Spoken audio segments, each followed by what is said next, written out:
오늘 주시는 하나님의 말씀은 시편 119편 71절입니다. 시편 119편 71절 하나님의 말씀을 함께 한 목소리로 봉독하겠습니다. 시작. 고난당한 것이 내게 유익이라. 이로 말미암아 내가 주의 율례들을 배우게 되었나이다. 아멘. 오늘 전할 말씀의 제목은 인생의 쓴맛, 은혜의 단맛입니다. 우리 한번 따라하겠습니다. 인생의 쓴맛, 은혜의 단맛. 스토브리그라는 드라마가 있습니다.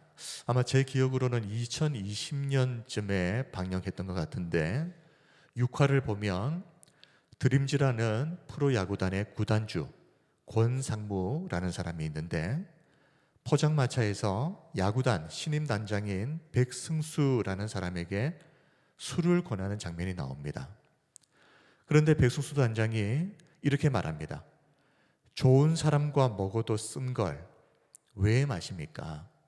그러면서 이 술을 거절하는데 그때 기분이 살짝 나빠진 구단주 이 권상무가 이렇게 말합니다.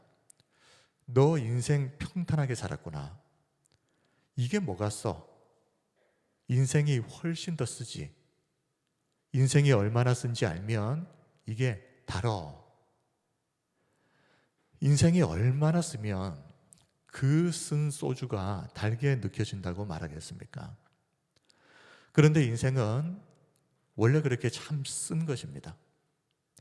그래서 희극인 찰리 채플린은 인생은 멀리서 보면 희극이지만 가까이서 보면 비극이라고 말했습니다.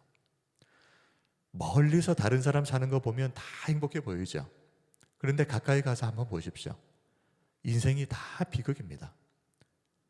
그런데 중요한 것은 이 인생의 쓴맛이 우리 인생을 오히려 더 깊이 있게 만들고 풍성하게 만들고 또 결과적으로는 더 행복하게 만들어준다는 것, 이것이 중요합니다. 이 말은 사람이 인생의 진정한 행복을 맛보려면 인생의 쓴맛도 경험해 봐야 된다는 말입니다. 잠언 27장 7절을 보면 이런 말씀이 있습니다. 배부른 자는 꿀이라도 싫어하고 줄인 자에게는 쓴 것이라도 다니라. 배부른 자의 입에 한번 꿀을 넣어줘 보십시오. 감사할까요? 행복해 하겠습니까? 오히려 배부른데 자꾸 꿀을 넣는다고 싫어할 겁니다. 좋은 것을 주어도 배가 부른 상태에서는 그것이 감사하지도 않고 행복하지도 않습니다. 그러나 줄인 자는 어떻습니까? 그 입에 설령 쓴 것을 넣어 주어도 그 쓴 것을 먹으면서도 달게 느낄 겁니다. 줄였으니까요. 배고픔이 작은 것에도 훨씬 더 큰 기쁨과 감사를 느끼게 만드는 겁니다. 이것이 역설적이지만 인생의 쓴맛을 제대로 본 사람들이 작은 것에도 더욱 많은 행복을 느끼며 살아갈 수 있는 이유입니다. 그런 점에서 하나님이 우리에게 인생의 쓴맛을 경험하시게 하시는 이유는 이것이 아니겠습니까? 우리에게 베풀어 주신 하나님의 그 은혜의 단맛, 이 은혜의 단맛을 하나하나 성도들이 제대로 느낄 수 있도록 하시기 위해서 음식의 단맛을 극대화시키는 방법이 무엇일까요?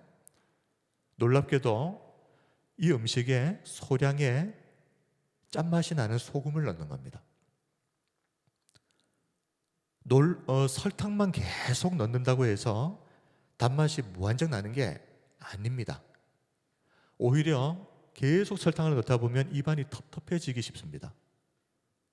그런데 이 음식에 소량의 소금을 넣으면 이 소금의 짠맛이 설탕의 단맛을 더욱 입체적이고 풍성하게 만들어준다고 그럽니다.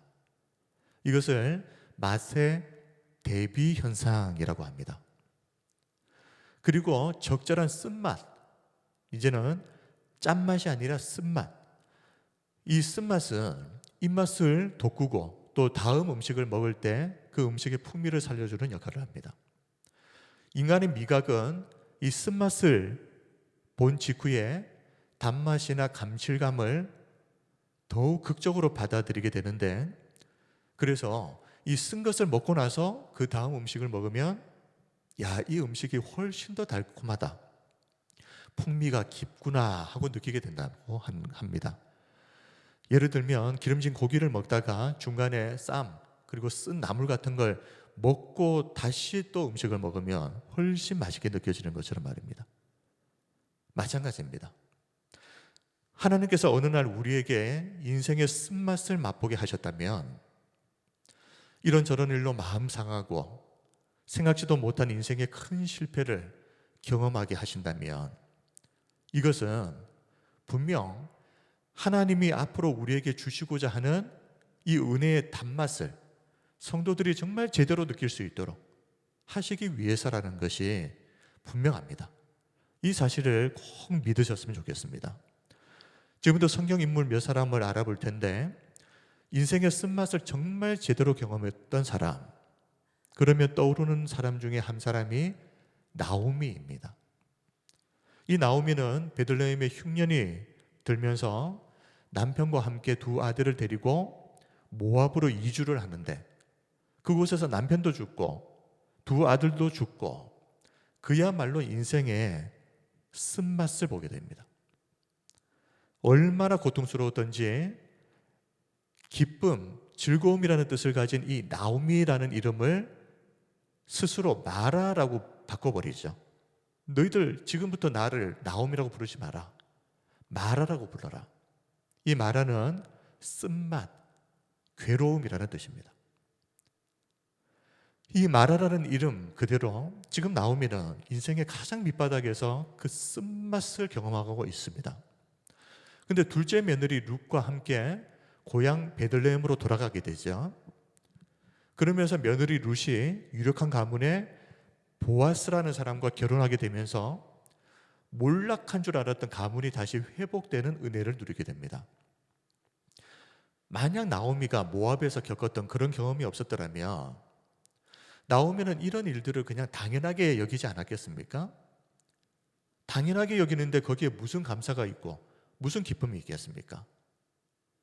그러므로 나오미가 하나님이 주신 이 은혜의 단맛을 제대로 느낄 수 있었던 것은 그녀가 먼저 모압에서 인생의 쓴맛을 제대로 경험해 봤기 때문입니다. 다윗 왕은 또 어떻습니까?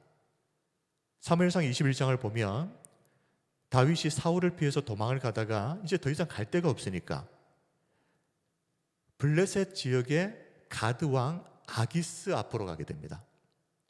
그런데 거기서 다윗이라는 것을 알고 죽이려고 하니까 이 아기스 왕 앞에서 다윗이 수염에 침을 흘리고 벽을 긁으면서 미친 척을 합니다.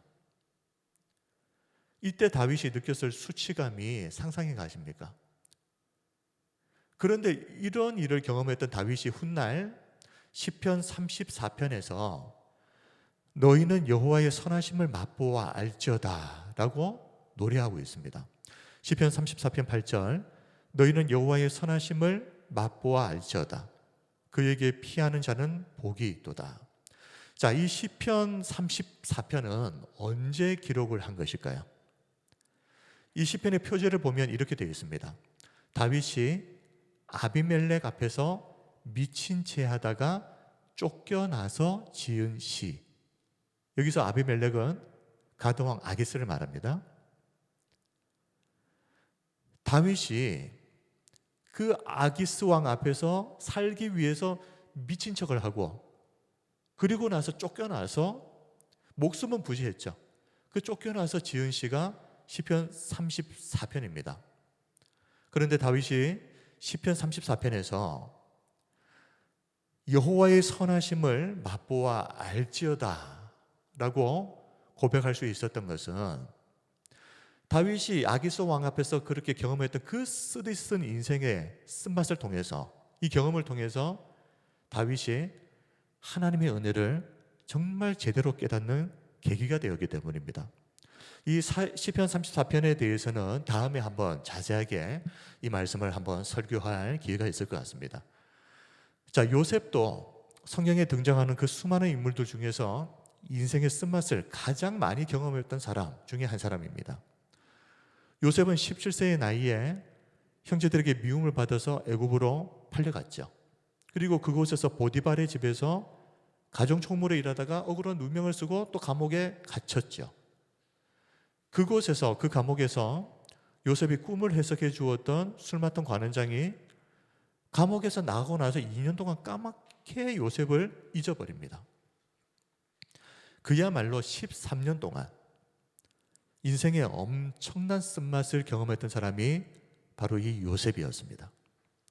그런데 이런 요셉이 드디어 30세가 되었을 때 하나님은 이 요셉을 애굽의 총리가 되게 하십니다. 요셉이 총리가 되었을 때 요셉이 하나님 앞에서 얼마나 감사했겠습니까? 그런데 그가 그렇게 더 감사할 수 있었던 이유는, 더 기뻐할 수 있었던 이유는 13년이라고 하는 그 긴 고통의 시간이 있었기 때문입니다. 끝나지 않을 것 같은 이 인생의 쓴맛을 경험하는 그 시간이 있었기 때문에 이 요셉은 총리가 되고 나서 하나님 앞에 진심으로 감사할 수 있었던 겁니다. 만약 이 사람들이 인생의 쓴맛, 인생의 밑바닥을 이렇게 제대로 경험하지 못했다면 과연 이들이 하나님의 은혜의 단맛을 지금처럼 그렇게 깊이 제대로 느낄 수 있었겠습니까? 어둠이 깊을수록 작은 촛불 하나가 눈부시게 빛나고 극심한 갈증 뒤에 마시는 물 한 모금이 세상 어떤 무엇보다 달콤한 법입니다. 물 하니까 좀 하나 떠오르는 게 있습니다. 출애굽기 15장을 보면 마라의 쓴물이 단물로 바뀌었던 사건이 기록되어져 있는데요. 자, 이 사건이 있었던 그때는 이스라엘 백성들이 홍해를 건넌 직후였습니다. 430년 동안 애굽에서 종살이 하다가 이제 드디어 모세의 인도를 따라서 홍해를 건넌 직후입니다. 그때 기쁨의 노래를 불렀던 이 그들의 이스라엘 백성들의 흥분이 채 가시기도 전에 사흘 길을 걸어도 물이 없는 겁니다. 그러자 이스라엘 백성들에게서 점점 더 불평과 원망의 말들이 막 터져 나오기 시작하는데 그렇게 계속 걸어서 도착한 곳이 마라였습니다. 자, 마라. 조금 전에 기억나시죠? 나오미가 자기 이름을 마라라고 바꿨다. 자, 그 마라가 무슨 뜻이라고 그랬습니까? 쓰다.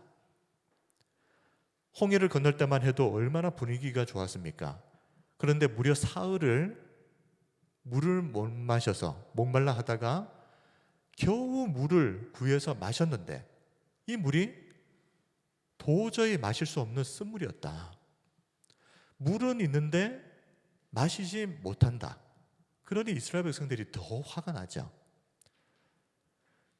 셰무엘 테일러 콜리지의 노수부의 노래라고 하는 그 글에 나오는 유명한 19절이 하나 있습니다.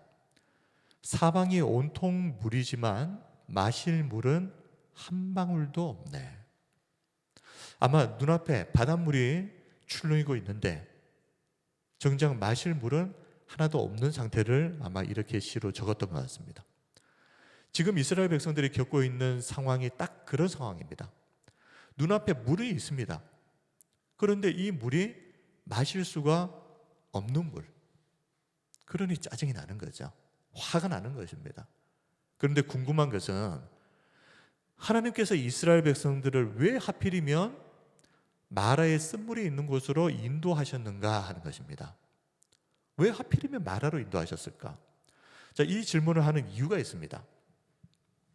하나님은 이 쓴물이 나왔던 마라를 지난 후에 그 다음 장소로 엘림이라는 곳으로 인도하시는데 지도를 보면 이 마라와 엘림까지의 거리는 고작 10km 정도 떨어져 있는, 도보로 걸으면 한 2-3시간이면 충분히 갈 수 있는 거리, 가까운 거리에 있습니다. 그런데 이 엘림이 어떤 곳인가? 출애굽기 15장 27절을 보면 이렇게 나와 있습니다. 그들이 엘림에 이르니 거기에 물샘 12과, 자, 일단 물샘이 12개가 있습니다. 그리고 종려나무 70그루가 있는지라 거기서 그들이 그 물 곁에 장막을 치니라. 엘림이 어떤 것이죠? 12개의 샘이 있고 종려나무 70그루가 있는, 마실 시원한 물도 있죠. 그리고 뜨거운 햇볕을 가려줄 종려나무 그늘도 있는, 그야말로 뭐 하나 부족할 것이 없는 지상 낙원, 이곳이 엘림이었습니다. 그런데 이 엘림이 마라와 얼마나 떨어져 있었다고요? 10km입니다. 걸어서 2-3시간 거리. 하나님은 왜 10km밖에 떨어져 있지 않은 이 엘림으로 바로 인도하시지 않고 왜 마라로 먼저 인도하셨을까? 만약 엘림으로 바로 인도하셨다면 이스라엘 백성들은 이거 엘림에 있는 시원한 물을 마시고 종려나무 그늘 아래 쉬면서도 그것을 하나님의 은혜가 아니라 당연한 것이라고 생각했을 겁니다. 물론 감사하는 마음도 없었겠죠. 우리가 걷다 보니까 그냥 나온 것이라고 생각했겠죠.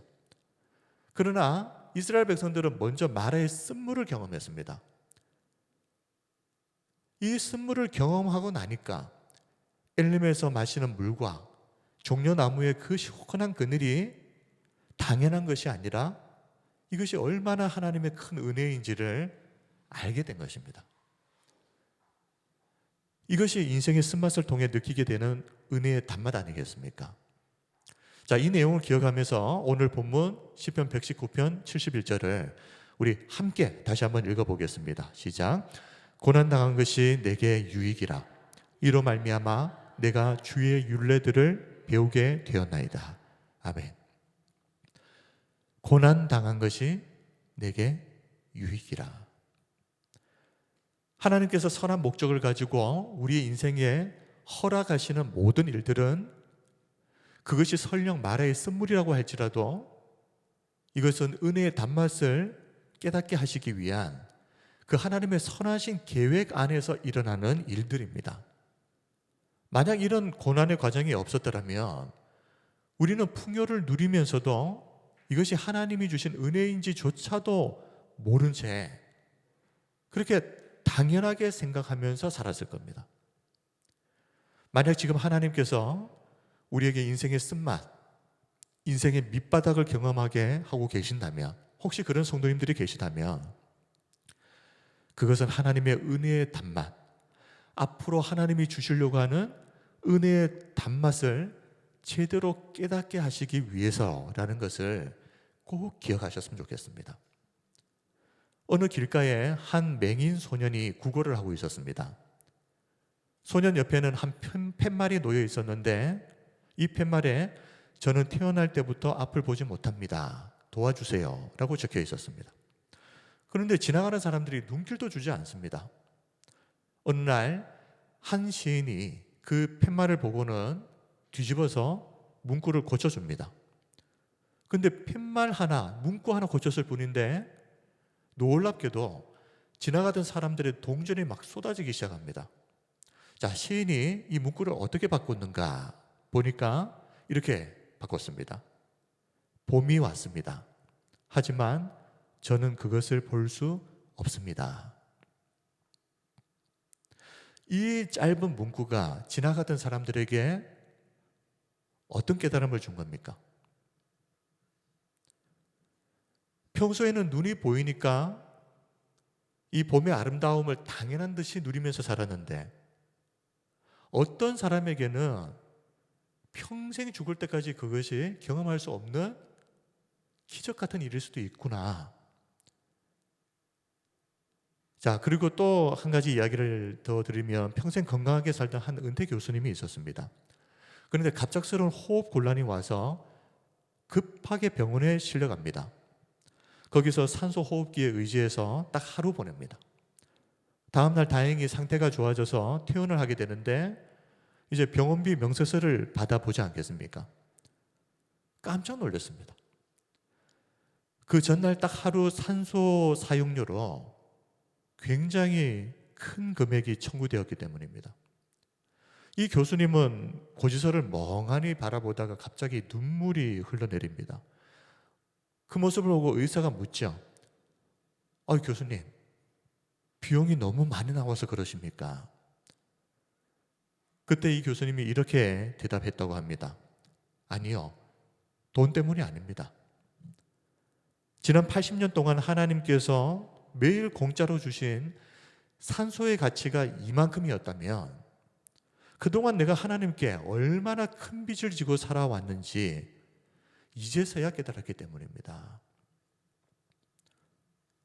우리는 인생의 마라와 같은 고난이 오기 전까지는 평소 마시는 물이, 또 먹는 음식이, 쬐는 햇볕이, 당연한 듯이 숨쉬는 그 산소가 얼마나 소중한 것인지를 모릅니다.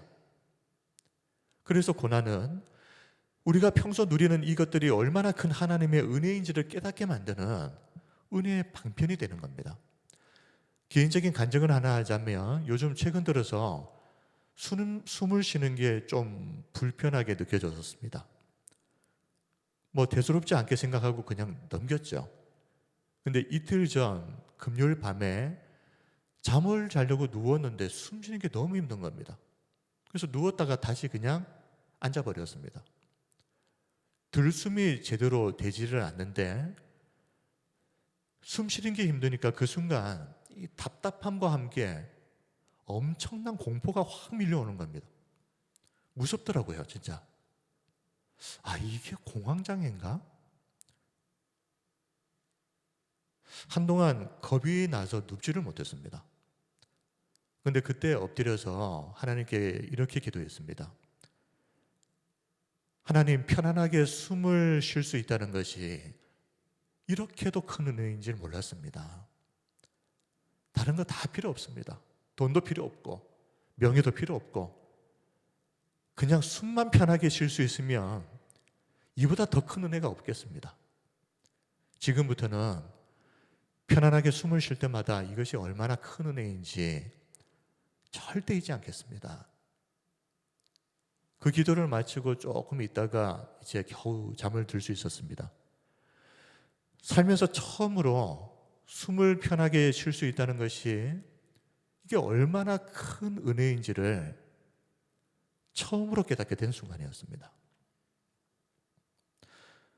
사실 우리가 이 고난이 하나님의 은혜를, 그 은혜의 단맛을 제대로 맛보게 하시기 위한 하나님의 은혜의 방편이라는 것을 다 알죠.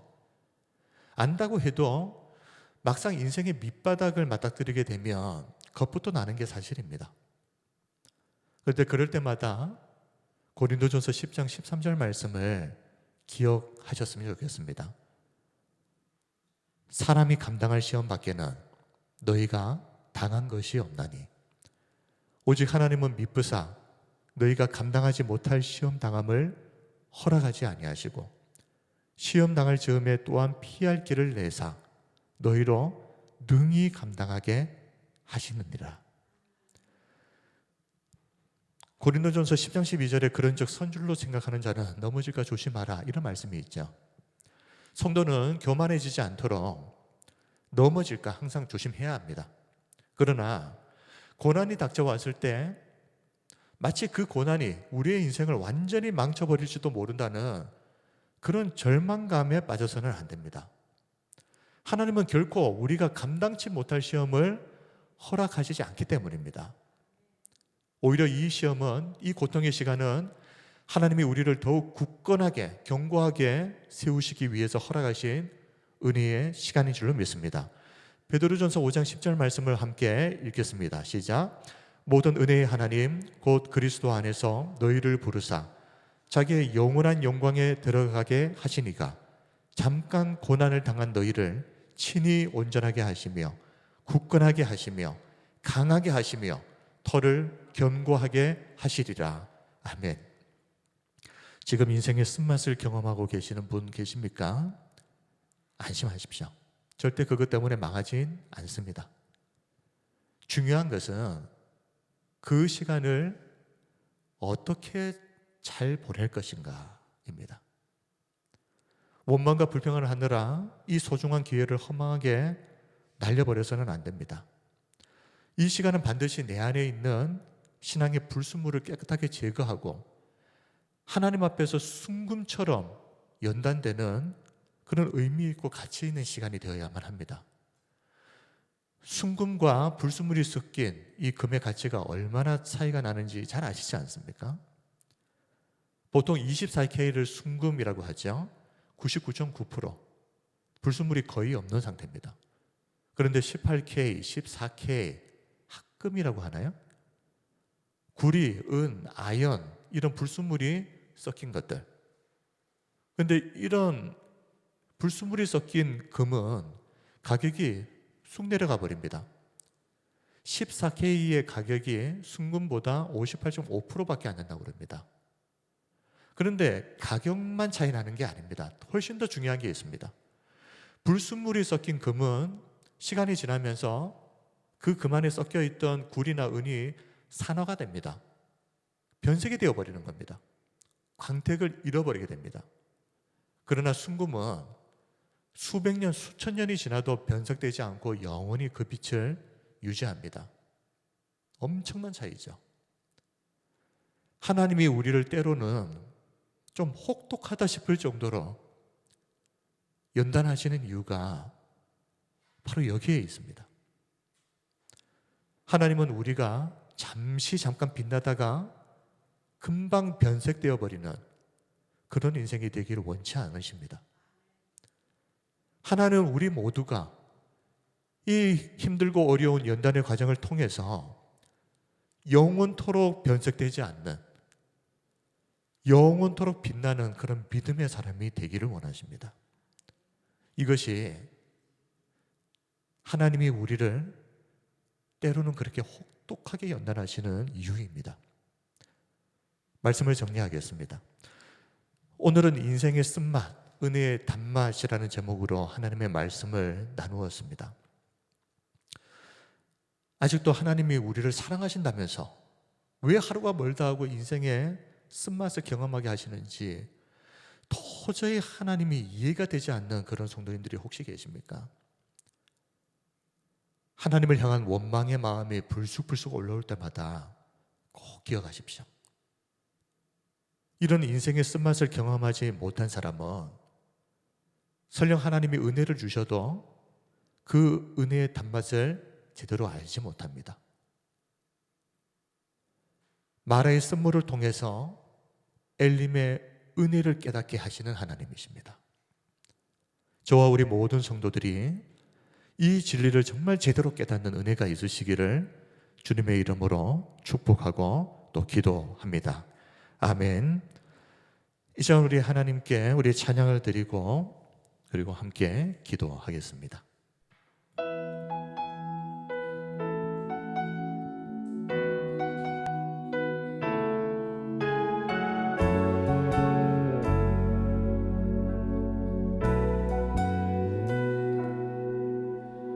은혜로 날 보듬으시고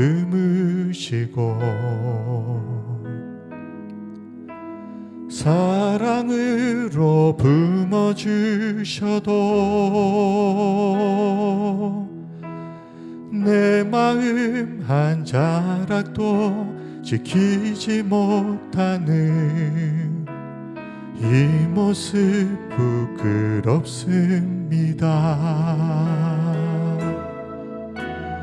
따스한 곁을 내어주신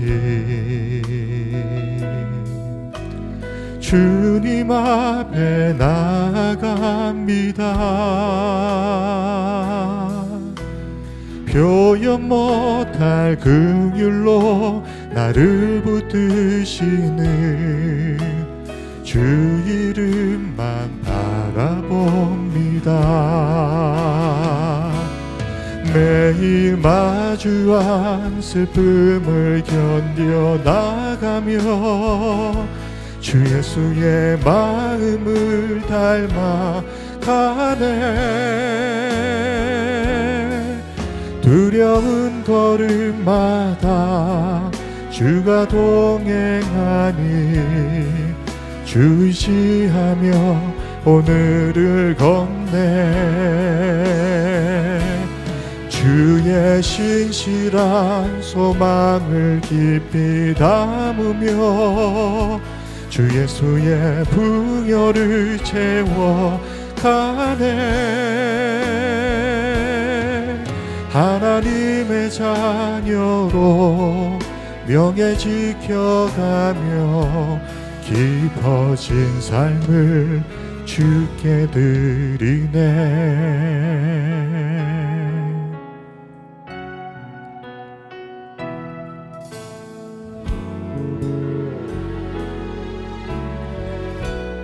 따스한 곁을 내어주신 따스한 곁을 내어주신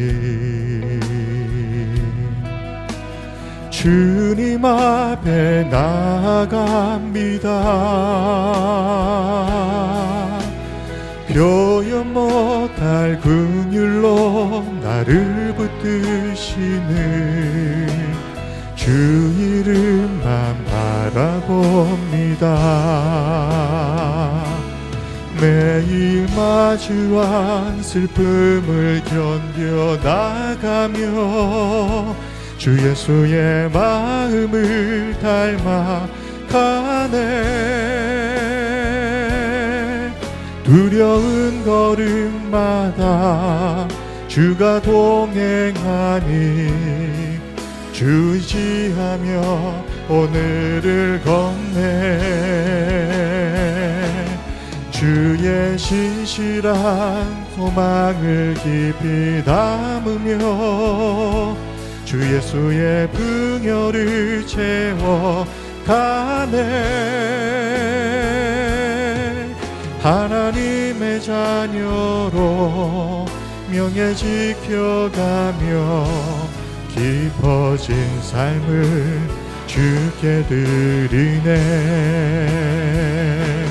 매일 마주한 슬픔을 견뎌나가며 주 예수의 마음을 닮아가네.